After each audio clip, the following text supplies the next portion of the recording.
Welcome to the Evo India podcast. Now, generally, December is a time when we are all on a break, making plans for going on holidays, digging into cakes, putting on weight. But there is a crazy set of people, guys like Ashish Raorane, who we are speaking to today, for whom December is the culmination of everything that they've been working on through the year.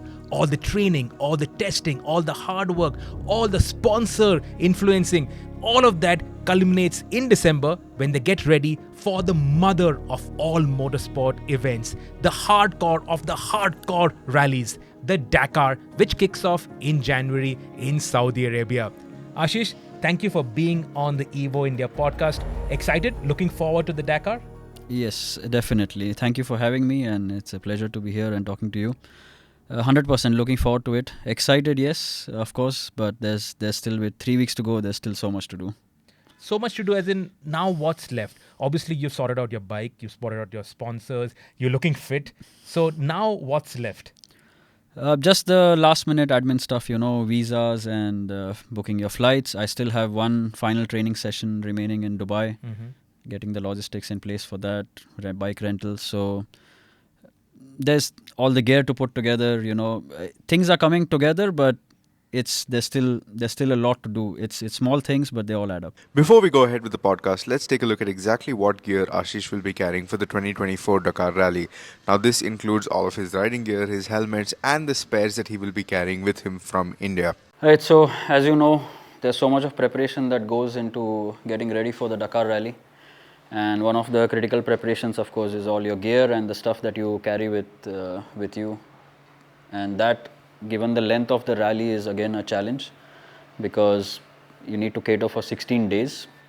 So I'll try to kind of, give you a gist of what all goes into the kit bag really. Some of the stuff is pretty basic. That's, the base layers that we use. So I'm carrying the armored base layers, which we have just launched with Rhinox, and I'll carry about 6 to 8 of these. The upper base layers, which are non-armored, I'll carry 12, one for each day, as in one for each stage. And of course, then you have your jersey and your pants. One of the interesting things, of course, is the rally jacket. So I'm carrying 2 of these. The rally jackets are essentially the same ones that we launched recently, but they also have stretch panels that can incorporate airbags. And this is now one of the important requirements at the rallies, not just Dakar Rally, but all cross-country rallies. We don't use just armors anymore, but we use airbags. So I have an airbag here. So essentially, the base layers, the pants, and the jersey is what we wear first. Then goes the airbag, and it's really cold in Saudi. People generally think that it's really hot in the desert, but actually the bigger battle at the Dakar is battling the cold, especially in the mornings when you have liaisons.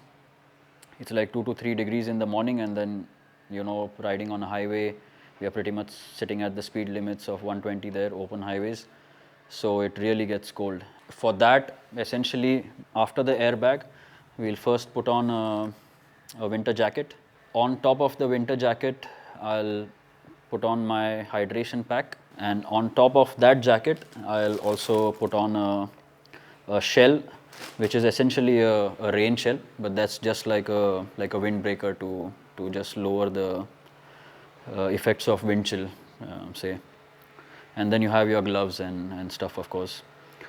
When we get to the stage, which generally starts around 7:30 to 8 in the morning, we remove the layers. Essentially, the jacket especially gets chucked, and this jacket is then put into a bag which has your number, and the organization carries this bag to the next bivouac. So we don't have to lug around all this thermal gear with us, really. I like to keep one rain shell with me on the motorcycle at all times, because if you get caught out for whatever reasons and you're riding late into the evening, it again gets cold. So it's nice to have a rain shell. And also in case it starts raining, which has now been a normal occurrence in Saudi. Even at 23 Dakar, there were heavy rains. So it's always nice to have a rain shell. Then of course you have your regular gloves. I'm carrying almost 8 pairs with me. They really get, dirty especially and full of sand, riding every day, and it's really nice to have a fresh pair of gloves, every second day at least. Apart from that, of course, you have your helmet. I'll carry a spare, a lot of lenses. I generally use photochromatic lenses, which are really good, and then you don't need to keep swapping lenses depending on the light conditions. And also black lenses, as you know, are really good for desert riding. Yeah, in terms of other protection, we've got our knee braces. These are wrist braces which I carry with me, but I don't use regularly. But I hope I don't have to. But these are generally, if you have an injury or you crash and worst case scenario, damage your wrist, then at least you have something with you. Yeah, a lot of spare goggles. Then, of course, socks. I carry different kinds of socks depending on where we are in Saudi and how the temperature is. Some are really thick,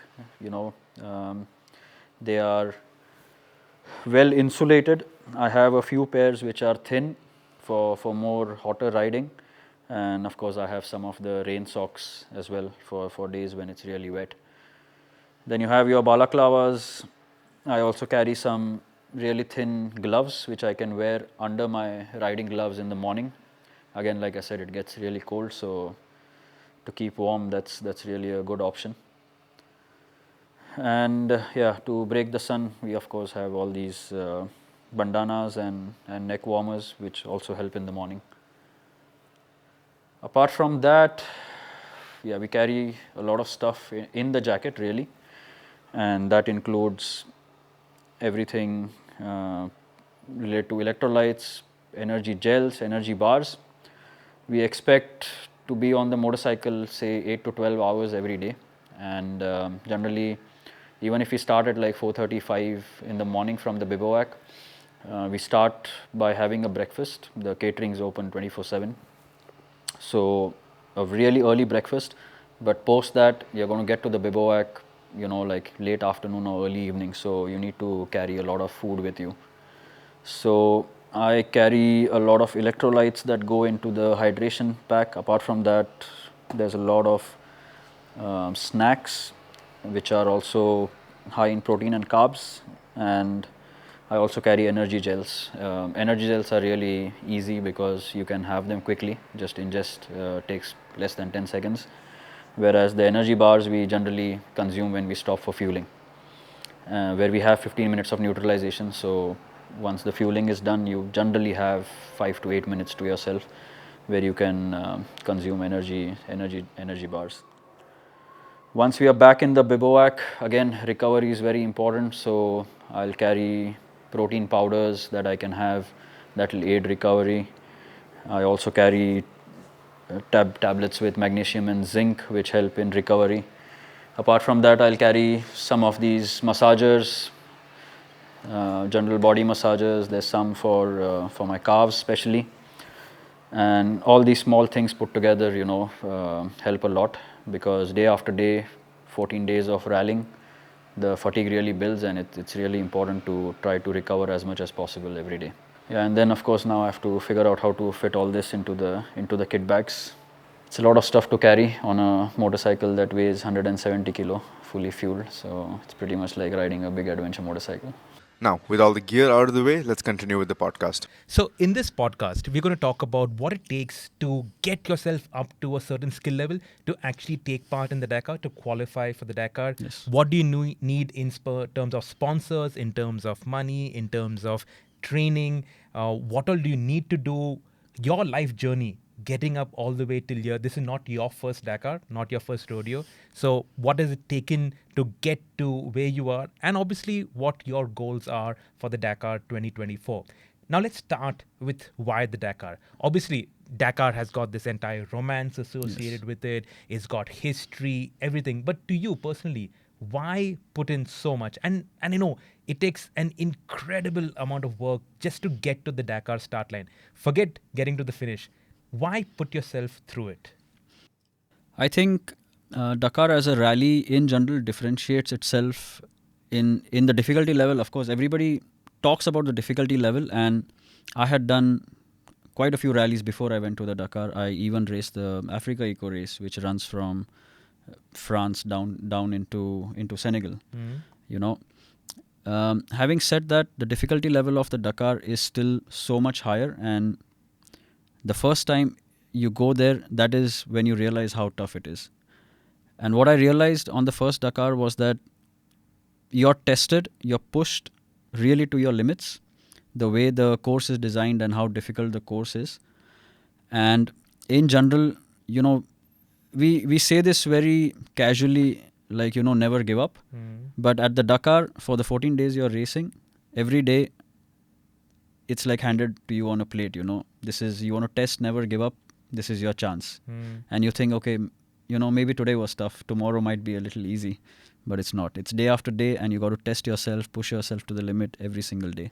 And I think that eventually is what draws people back to it, because you really want to push yourself and test yourself. You could also call it being suckers for punishment.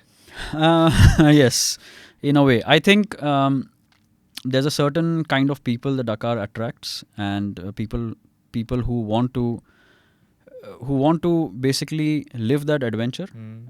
But at the same time, it's not a tour. Yes, it's a race.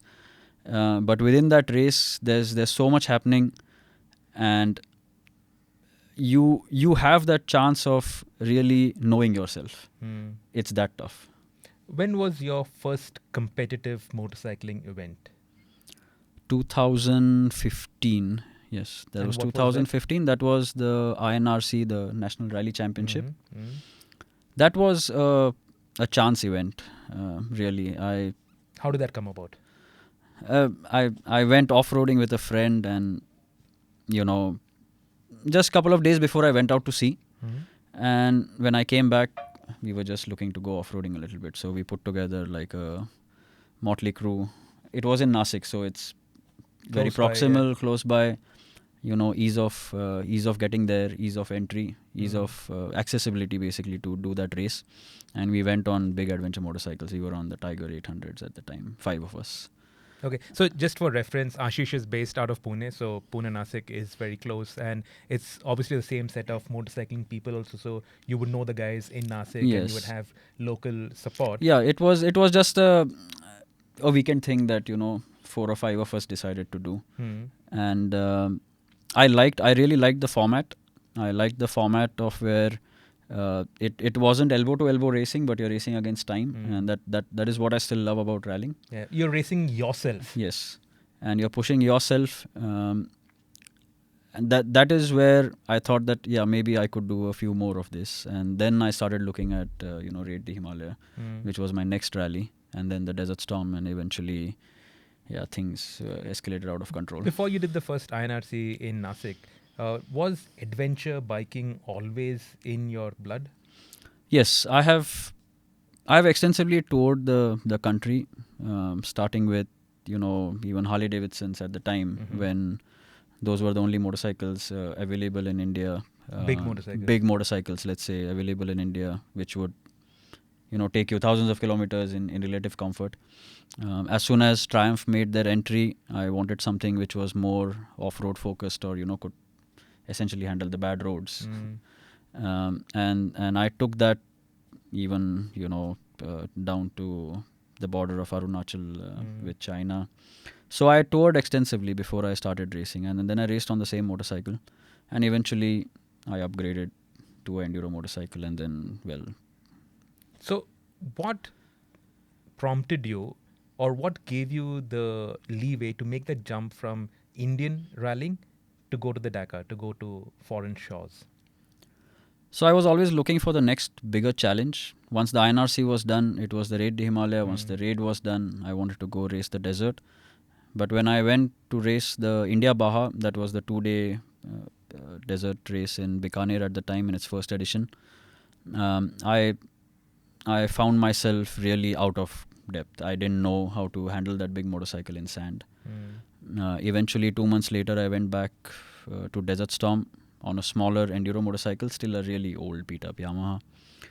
And then I figured out that, okay, the motorcycle's like just part of the puzzle. I need to be fit. I need to up my skills.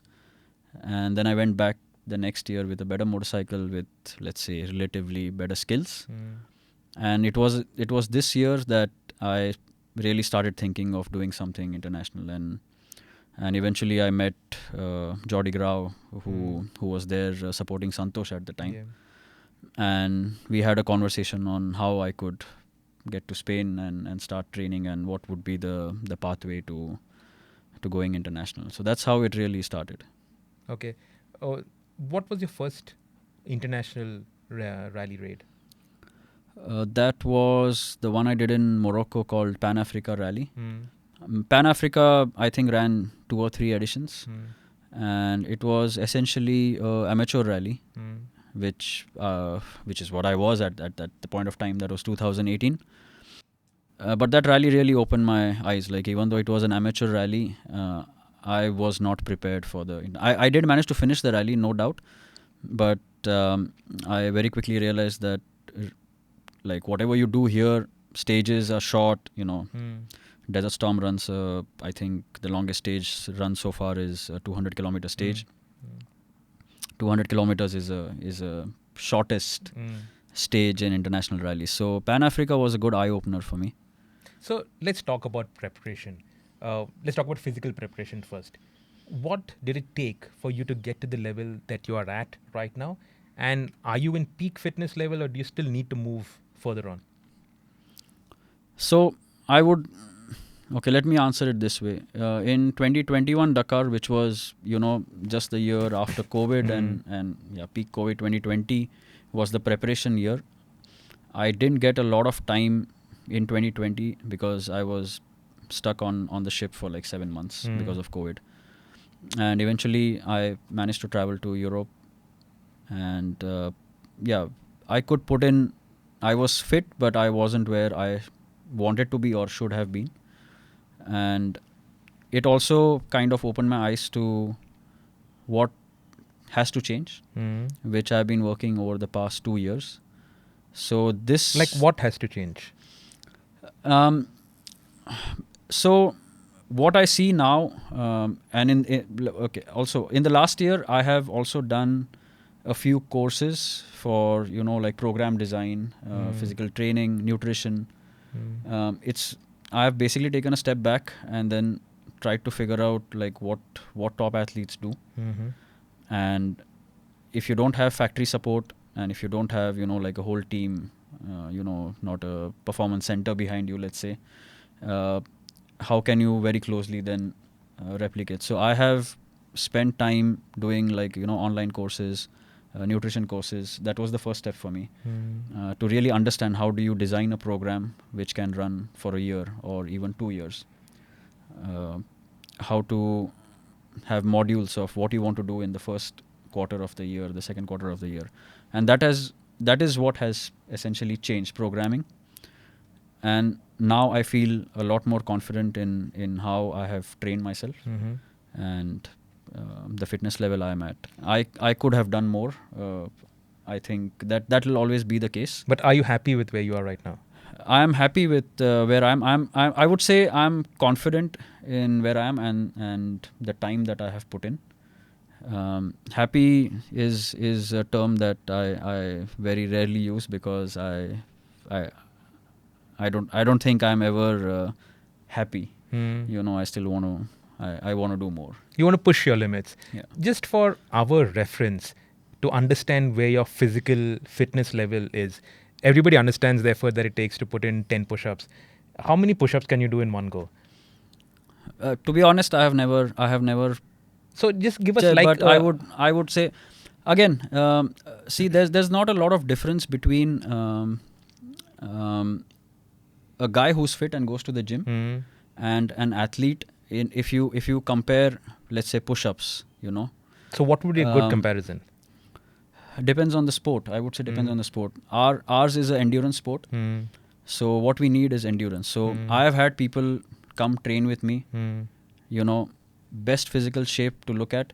Someone who's like chiseled, six-pack, but can't swing their leg without tilting the motorcycle towards themselves. So there's no hip mobility, for instance. So fitness is very subjective.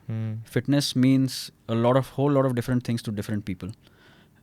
for the sport, endurance sport, it's an endurance sport, but it's also high contact sport. So rally racing, or in general off-roading, but more so rally racing, is so niche.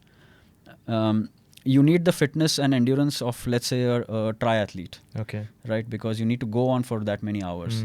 But at the same time, you also need strength of a power lifter, because you need to muscle that big bike around, right? So there are so many aspects to rally racing. So you have to ask the right questions, like what are you training for, and when are you training for what? Endurance can't be trained with short bursts of let's say half an hour or 1 hour periods.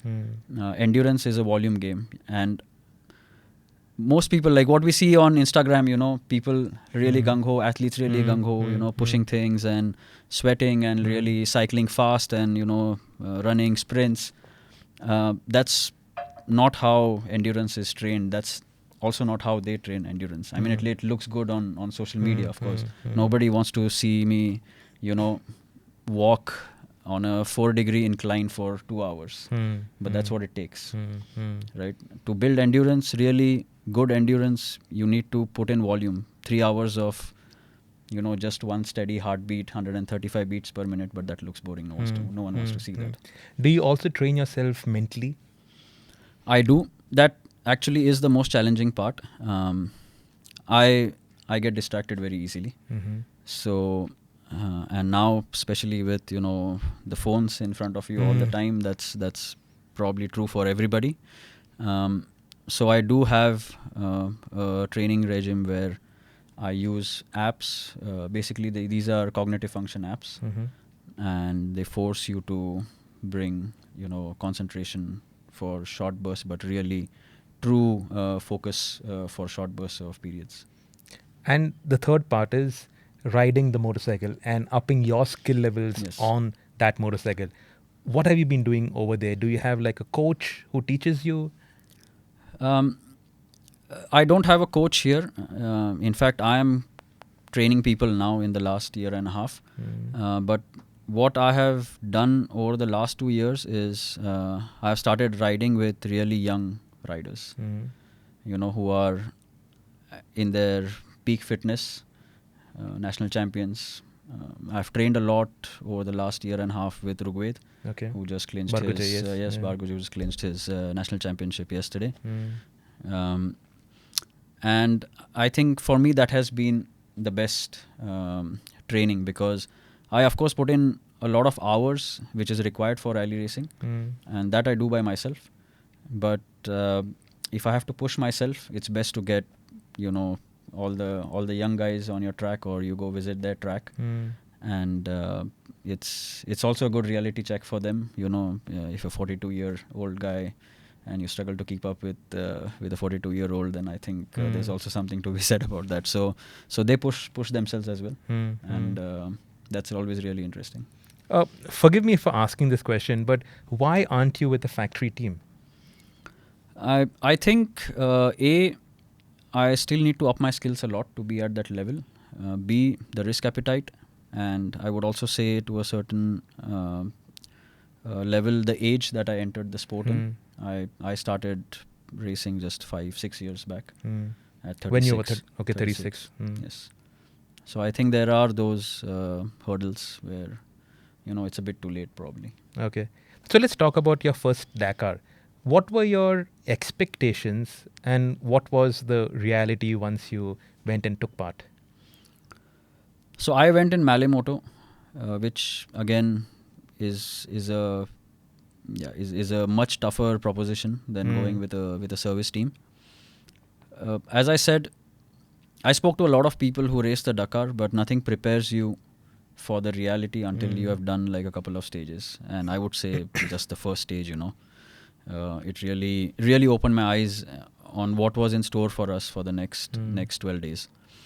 And I wouldn't say it was very far from reality, but what I realized was that because I was in Malle Moto, I also didn't have enough time to recover every day. And one of the things I realized was also that I prioritized the bike maintenance before my recovery, but then that kind of started working against me after 4 to 5 days because the stacking effect is so much, right? And eventually, when I reflected, after I came back, I think with rally racing, the key aspect is still remains recovery. If you are recovered for the next day, the lesser stacking effect you have of fatigue, that really truly is the key. So apart from that incident that I had where I had to be airlifted, I think for my first Dakar, I was not caught out anywhere where I had to spend like really ridiculously long hours in the desert or made any navigation errors. I was still making good time to come back to the bivouac normally by 3:34 p.m., which is for a first outing, I think is a pretty reasonable time. Just for clarity for our viewers and listeners, what is Malimoto? Yeah, so Malimoto is where you have no assistance. So you race your motorcycle, you come back to the bivouac, and then you have to fix your motorcycle yourself. You're not allowed any outside assistance. If there's something broken on the motorcycle that you don't know how to fix, technicians are allowed to tell you what to do, but not touch the motorcycle. Only competitors within that group or category are allowed to help each other physically with tools or touching the motorcycles. You don't have the luxury of camper vans or trucks where you could have a lie flat bed, for instance. You have to pitch your own tent. You have to fold that tent in the morning. Essentially, you're a one-man army. And you have one trunk where everything has to fit in. Everything that, yes. So the organization will transport one kit bag for you, three sets of tires, one set of wheels, and that's about it. Yeah. And then that trunk, which has all your spare parts and everything. Are you a trained mechanic? I'm an engineer, so I always had that advantage. And I have always been working on motorcycles. Although I'm a marine engineer, I still have forever been working on motorcycles. So that has been an advantage, yes. It's easy for me to look at a manual and then work on a motorcycle. So even if it was something that I hadn't trained for or I hadn't opened up, I could very easily just look at a manual on the phone and I could work on the motorcycle.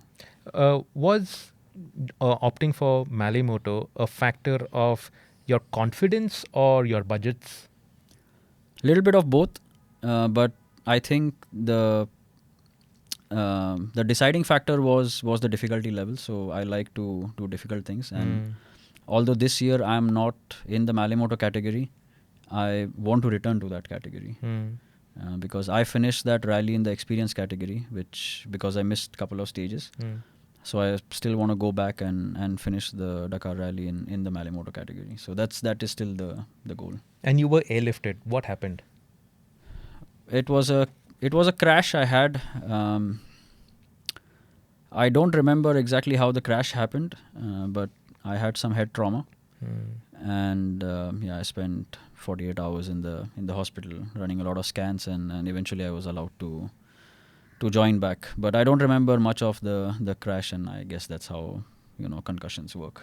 Yeah, I have to ask you about family support because that's a very essential part of being able to do what you do. How does that work behind the scenes for you? So, for my mom and dad, it's been an uphill journey accepting what I'm doing. Coming from a marine engineering background and having that sort of a job for years, and then suddenly a switch to something so dangerous. So that's, of course, it's taken some getting used to, let's say. But otherwise, from home, the support has always been there.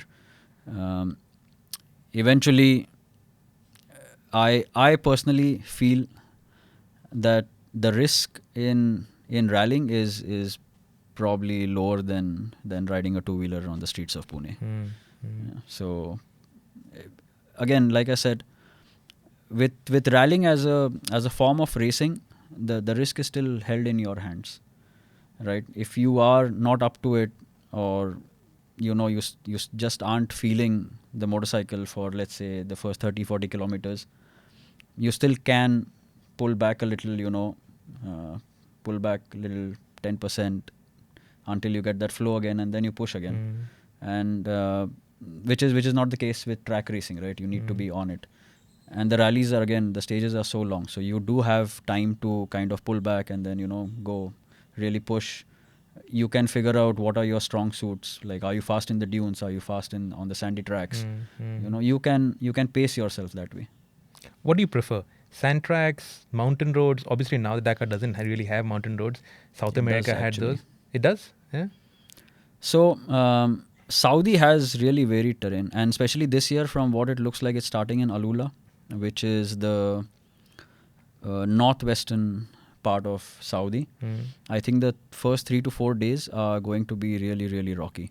So they Okay. do have mountains, but they are like rocky and pebbles passes Okay. that come down into sandy tracks, and but they are so tough to ride. So the sand tracks and the dunes are so much easier, and it looks like the dunes are really difficult to ride, and I used to kind of struggle with them initially. But once you get the flow in the dunes, they are actually the easier part of the rally. So the harder part are the mountain passes. The mountain passes, yeah, the rocky sections, riverbeds, and essentially once if the riverbeds and these rocky sections are towards the end of the stage and the cars have passed you by then the riding becomes even more difficult, because the cars and Gets the all rutted up. trucks, they rut up, they pull the stones that are embedded into the ground, right? Those are pulled out, so everything's loose. So that actually is the more tricky part. Is there something about the Dakar that terrifies you, that gives you nightmares? No, not really. I think that I used to have that feeling initially when I started rallying, and like the previous rallies that I did out in Morocco or even Africa Eco, when I didn't have much experience behind me. So there's always that thing about the unknown, and that's what rally racing is, right? You get that road book like 15 minutes before the start, so you really don't know what's coming and how tough it's going to be. But eventually, now as my riding confidence has increased, that is not something that I think about anymore. A lot of riders say that they are not worried about, but they struggle with navigation. Has that also been an issue with you? Not so much. Because I have a marine background, and although I am not a navigating officer, I'm an engineer. There's always things that you pick up, and the most confusing part has for most people is always the compass heading. And as a marine engineer, the compass heading is something like the most basic thing that you already know. So I've been fairly, let's say, good at navigating right from the beginning. And if you are anywhere between 30 to 60, right, in the order, then the navigation is more about verification. Okay, which track to take? Because there will be wrong tracks as well. Yeah. So there is a little bit less cognitive demand in terms of, for instance, the top 10 guys who are actually opening the track. Here you have multiple clues, and if you understand headings, that is the easiest form of navigating. Once you understand headings, because even if you take a wrong track and the heading doesn't match, you know that it doesn't match, and you need to take corrective action, and you need to make sure then that, okay, either you read it wrong or you are on the wrong track. But as long as you understand headings, I think it's then fairly easy. And then you can just focus on your riding. Yes. So in terms of your riding, what's the one area that you need to still work on? I think I would still say getting faster in the dunes. Now I like riding in the dunes, but again the risk level in the dunes is quite high, because these are like, we're talking like really big dunes, sometimes 800, 900 meter climbs. And with the dunes, it's like a fine dance, because you need a lot of speed to get to the top of the dune, but you need to shed all that speed to cut that dune and then start rolling on the other side, and you don't know what's on the other side. So I think the guys who are really good at riding dunes are really good at actually reading the dunes, and they can predict what's on the other side 9 out of 10 times, and that one time where they go wrong, they have the confidence to actually not crash and then basically correct their mistake. And I think that is something that I would love to work on. The challenge always remains how much seat time you get in practice. It's really difficult to go and find those kind of dunes anywhere in India or in Dubai. Dubai has dunes, but not these size dunes. For this, you need to go to Abu Dhabi, where the Abu Dhabi Desert Challenge takes place. The Levi area has fantastic places to really practice this. But again, if you want to rent a bike there in Dubai, a rally bike, for instance, costs like 50,000 rupees a day. So in terms of seat time, how much seat time have you put in this year for the 24 Dakar?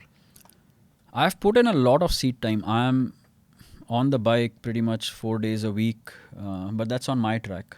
So the seat time's there, but I need a lot more seat time in sand and on a rally bike. And that always comes in limited hours. So I am heading to Dubai for my final training, like I said. But again, 4 days, that's essentially to just get the feeling back of riding dunes and riding sands on the big bike and nothing more. To be able to really push yourself and get faster in the dunes, get better at reading, that should have been done in the first half of this year. So I got in a lot of seat time in terms of actually racing the Abu Dhabi Desert Challenge, because Abu Dhabi Desert Challenge, 5 days you just stay in dunes. Like it's 250 to 300 kilometers every day of just dunes, because there is no terrain variation. So that was really good. It boosted my confidence a lot. But having said that, I would still like maybe, another month with a rally bike in the dunes, and that would be ideal. So let's talk about your bike and your prep for this year. You were telling me that you've got a new bike for this year? Yes, it's a KTM Rally replica. So I had a 2019 KTM Rally replica, which I sold after the Abu Dhabi Desert Challenge, and now I've invested in a brand new motorcycle, which I haven't seen yet.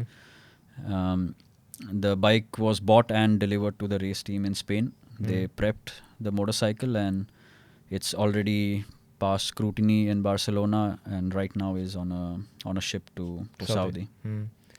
So that's your motorcycle. In terms of the team that you're participating with, who are they? And yes, so I'm racing this year with X-Raids Experience. They are a team based out of Spain. And Abu Dhabi Desert Challenge was also the race that I did with them. how many bikes do they run? This year at the Dakar, they are running 9 motorcycles, so Okay. 9 riders, and they are quite a big team, been in the business for very long. And Abu Dhabi Desert Challenge also, we had excellent support from them. So yeah, we are looking forward to this. for Do sure. they also help you in terms of motorcycle setup, in giving you tips on what to do in the stages to get better times? No, not really. The teams don't work that way as such. I think only the factory teams basically have that kind of infrastructure around them, with people dedicated to every small thing. Essentially, with teams that cater to privateers, it's more about setup. Yes, of course, the suspension setup and all that is done before the bike's loaded. Of course, the spring rates, everything have been calculated. So now when we have 2 days of testing, they will help us basically fine tune that. What generally the team does is we discuss like whatever comes out of briefing, and it's like a shared let's say a brainstorming session that happens when we sit for dinner, and what the profile looks like. But essentially the mechanics are the key to any of these teams that help the privateers, because there is a lot to do on the motorcycles in the evening, and especially if you crash and wreck things, then they're really on a timeline to fix it by the next morning. So the bigger focus for these teams is to make sure that everything for you is catered to, and secondly that, or more importantly, that the bike is in a good shape for you to ride the next day. Are you going to be sleeping in a tent in the bivouac, or do you have a motorhome? No, I have upgraded. I have paid for upgrade, let's say. So I'm going to be staying in a truck that can sleep about 6 to 8 people. Okay. The next upgrade would have been a camper van just for 2. But at the moment, this is the upgrade that I have opted for. And obviously, it is much more comfortable than sleeping in your own tent and pitching your own tent. Yes, I think pitching the tent is the key, and more so when it's cold, and then wrapping up the tent in the morning. That's a pain in the ass for sure.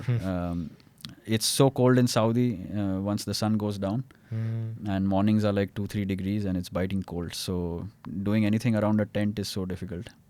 Another important aspect of prep is sponsors. Who do you have as sponsors this year, and what support are you getting?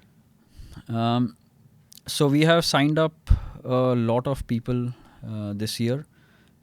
Essentially, Rhinox and Rise Moto have been working with me for the long term. Slipstream Performance has also been working with me since even before the last Dakar. They have been phenomenally helpful. And then there are a lot of other brands that have come on board. Moto Usher, Lazy Ass Bikers, Big Bad Bikes, who are our homegrown brands here. They have also been supporting me for years again, not just for the Dakar, but because I have dirt bikes here and the parts aren't available. Between these 3, we have sorted out kind of an ecosystem that keeps the whole thing running. And then we also have sponsors that have come on board exclusively for the Dakar. There's Wanderlooms, there's Bay City that has come on board. There's a Dubai-based company, 11777, who are a marketing company who has come on board. So yeah, it's been a process. There are long-term partners, and then there are short-term partners who have just shown interest around the Dakar. How much does it cost to run a Dakar? Let's start with the entry fee. So the total number is going to come to 1 CR. That includes your qualifying round. Okay. Right. So ballpark figures, your qualifying round is going to cost you around 20 lakh rupees. Anywhere you go. You could go to Abu Dhabi Desert Challenge. You could go to Rally du Maroc. Then your entry fees are roughly 16 lakh rupees. Your service is going to cost you around 18 to 20 lakh rupees, depending on the options you take, where you want to sleep and things that you want to put on the motorcycle. The motorcycle itself, you could rent. You could rent it for 15 to 18 lakh rupees, or you could choose to buy one, which will cost you 30 lakh rupees. So it all these are the big numbers. And then the small bits also add up. There's gear you have to invest in. This year, the rules for airbag vests have changed. So until Abu Dhabi Desert Challenge earlier this year, you could have an airbag vest that had one cartridge, that is one deployment. Now it's compulsory to have a double deployment airbag. So an airbag costs 60,000-70,000 rupees. I can't use the 2 I have at home now. So I had to buy more. They need 6 cartridges as spare to be presented at scrutiny. Each cartridge costs 11,000 to 12,000 rupees. So all these small things add up. And if I'm licensed, which I'm supposed to get today, costs 50,000 rupees. Okay. So there are all these smaller bits, then they start adding up. So eventually, I think you need to account for a 1 CR cost for the campaign. Okay. And the first Dakar that you did, going back, that was bootstrapped, that you did all on your own. Yeah, I would say 90% of it was my own. I got help from these brands that I mentioned earlier for the other 10%, which I think was still fair enough because I hadn't proved myself back then. This year, it's much more like 70 to 80% have come from brands. And then I still have... How difficult is it to get sponsors now? Or is it becoming better now that the interest in the Dakar is there, the visibility in the Dakar is there? We also have an Indian brand, 2 Indian brands actually in the Dakar. We also have Harit in the Dakar. Yes. So awareness has gone up?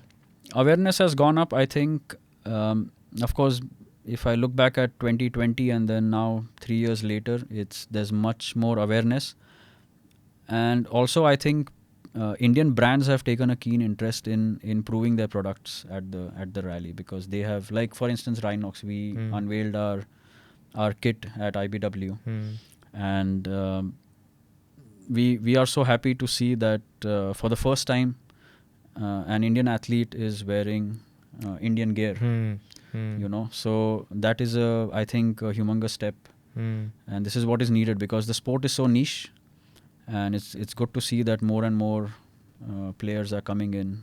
Rise Moto is another example. They are a tire company based out of Gujarat, and I signed with them earlier this year, and eventually the aim remains to one day, you know, race the Indian tires there.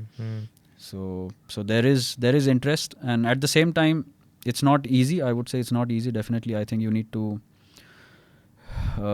build a brand where people can trust you, and more importantly, I think brands have to trust that you will follow through on what you've what you have committed to. I think that is the that I think remains the big gap for most brands. What is your target for the 24 Dakar? Finish. That's always the target. I don't have a number set in mind. With rallies that are this long, things keep moving up and down every single day. The aim would be to finish clean, and by clean I mean no navigation penalties, no injuries. You know, of course you're going to have a few tumbles here and there. It's the Dakar. But just, you know, stay consistent and finish clean. The numbers take care of themselves by the end of 14 days. Yeah.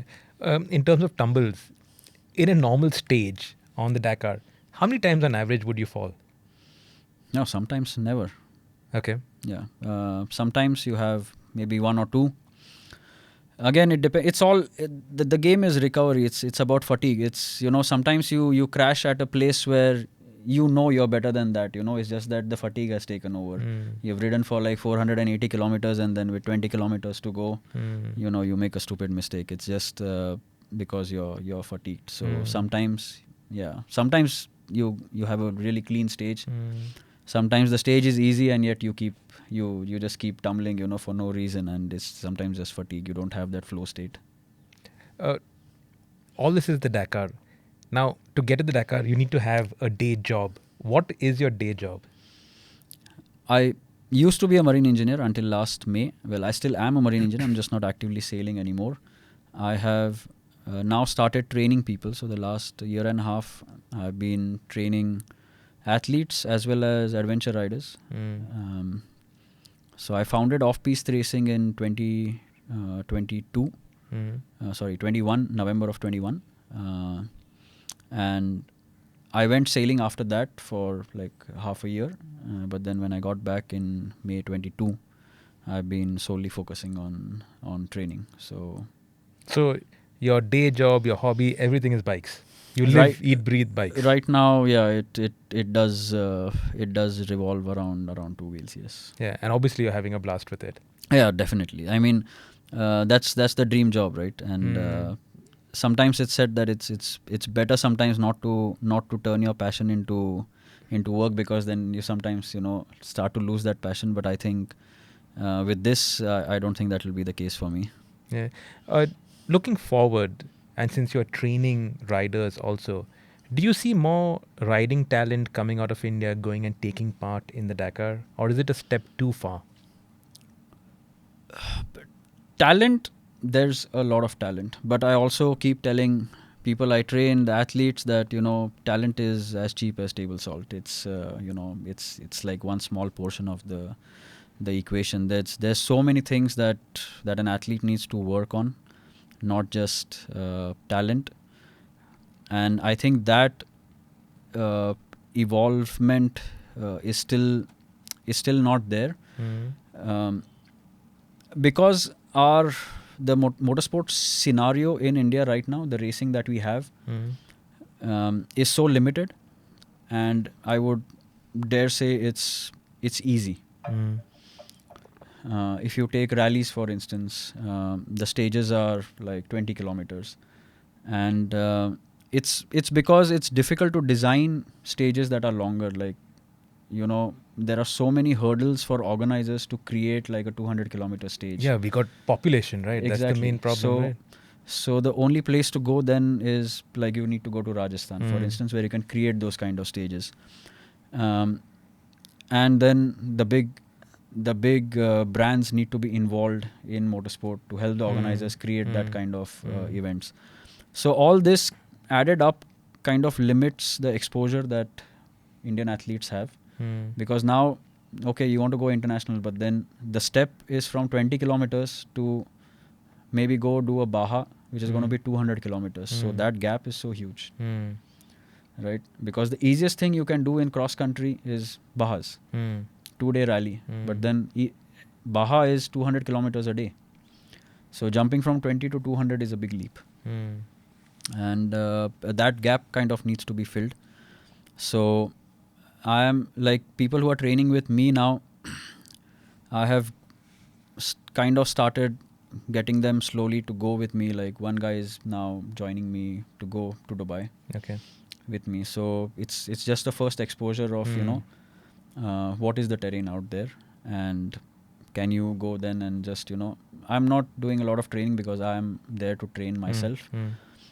But it's like you just wet your feet. You go and okay, I'm going to ride for 4 hours in the dunes. Like how many hours and what does it feel like just to be out there for 4 hours. And those steps have to be taken slowly, and I think planning is extremely important. And to be able to do anything like that, the off-bike training has to be planned as well. It needs to be programmed. This is what is missing and is the biggest factor that's missing in what I see with young athletes. So off-bike training as in terms of your nutrition, your diet, your physical fitness? Physical fitness, nutrition, sleep, most important. People kind of tend to forget that the lowest hanging fruit, sleep. Designing a program, what's your A race? So if I take my example, Dakar is my A race. And then whatever else I do through the year are all B races. So everything has to be designed around the A race. The B races are just, you have to go and race because you need to stay current. So you peak for your A race. Yes, that has to be designed around the A race. So I think this approach is still lacking. There are very few athletes, like I would say the factory riders that we have had, Santosh, KP, Noha, who are working at this level. Again, they've had the support of factory teams who can probably more than the teams, I would say they have had the support of their teammates, because there's so much you can learn from your teammates who have so much experience, right? So when we step into a team, and if there's a guy who's done like 5-6 Dakars, there's so much to learn from him. So I think in terms of all this off-bike training, that's a huge gap to fill for us. All right. And if you have one recommendation for some young kid who's listening or watching this podcast who has dreams of the Dakar eventually, what's that one piece of advice that you would give him or her? I would say get a coach and listen to him, because more than often we think that we have the answers, or because there's, let's say, the family's been into racing and there's some kind of experience there, but a coach works very differently. So I think I would say staying consistent and having a coach for the long term is probably one huge favor that they can do themselves. All right. Thank you, Ashish. Thank you for your time and wish you the very best for the Dakar. When are you heading off to Saudi? I'll head out on the 31st of December. All right. So 31st you head out to Saudi, and then 5th the rally starts. Yes. From 1st to 4th we have time to test and get everything ready. And 5th is the prologue, yes. All the best, Ashish. Stay safe and fly the flag proudly for the country. Most definitely. Thank you so much for having me. Our pleasure. And thank you guys for listening and watching to the podcast. Do follow Ashish. Do follow his progress on social media. Ashish actually has got a pretty strong social media game now. So you obviously will be posting what's happening daily on the Dakar. So follow him, give him a shout out on social media. And of course, if you have any more questions for Ashish, drop it in the comments and we will get back to you. Thank you guys for watching. And if you have recommendations on whom we should talk to on our next podcast, do let us know also in the comments. Thank you once again.